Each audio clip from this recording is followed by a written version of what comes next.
क्योंकि हमारे यहाँ अमूमन जो हम भी सुनते हैं, हमारे घरों में भी हम्म। होता रहा है कि खाना जो है ना वो अब्बा के लिए बनता है, हाँ, बाकी लोगों को खाना होता है। ऐसे ही होता तो you don't have a choice.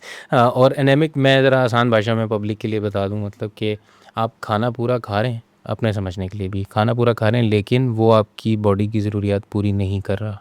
अच्छा, एनीमिक बिल्कुल थोड़ा बहुत आपने ठीक कहा है, बट इसको अगर मैं बिल्कुल ब्रेक डाउन करूं, हमारे पास होते हैं दो मेन न्यूट्रिएंट्स की कैटेगरीज। एक आप कह लें हमारे मैक्रोज होते हैं और एक होते हैं हमारे माइक्रोज। जो हमारे मैक्रोज होते हैं ना, उसके अंदर आ जाते हैं आपका फैट, आपका प्रोटीन और आपका कार्बोहाइड्रेट। और इन सब के हमारी डाइट में अलग अलग सोर्सेज होते हैं। जो आपके कार्बोहाइड्रेट्स हैं और जो आपका फैट है, वो तो पहले ही विलन है पाकिस्तान में, विदाउट अंडरस्टैंडिंग कि हमारे पास एक गुड फैट भी हो सकता है और गुड कार्ब्स भी हो सकते हैं। तो वो वैसे ही लोग प्रेफर करते हैं कि हमारी डाइट पे ना हो।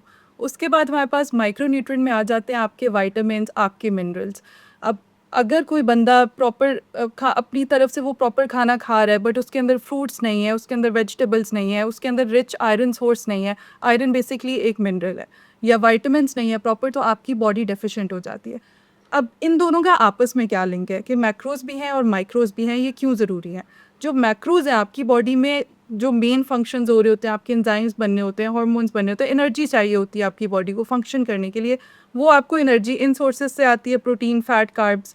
अब इस डिफरेंट केमिकल रिएक्शंस हो रहे होते हैं, मैं ज़्यादा डिटेल में नहीं जाऊँगी, लेकिन उस प्रोसेस में like think of it, this is point A and this is point B.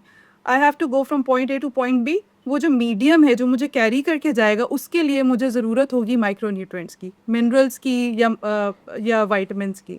अगर वो नहीं होंगी तो मेरी बॉडी वो एनर्जी नहीं निकाल पाएगी उस खाने से कि मेरी बॉडी उसको एब्जॉर्ब करे या यूटिलाइज करे। So coming back to the point, iron is a mineral which is very important आपकी बॉडी में। उसको ऑक्सीजन को ट्रैवल कराना होता है, रेड ब्लड सेल्स के लिए बहुत इंपॉर्टेंट होता है।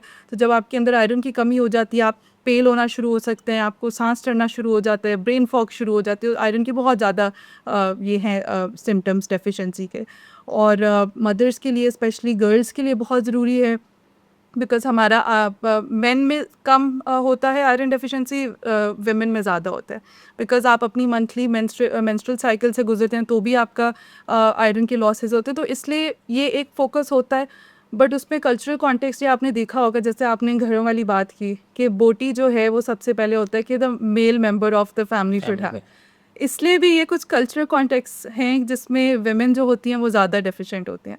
सबसे अच्छी बोटी, सबसे अच्छा खाना सबसे पहले कौन खाएगा? वो मेल मेंबर। अब मेन। अब इसमें काफ़ी डिफरेंस आ गया, बट नॉर्मली हम, स्पेशली हमारे रूरल एरियाज़ में ये चीज़ें होती हैं।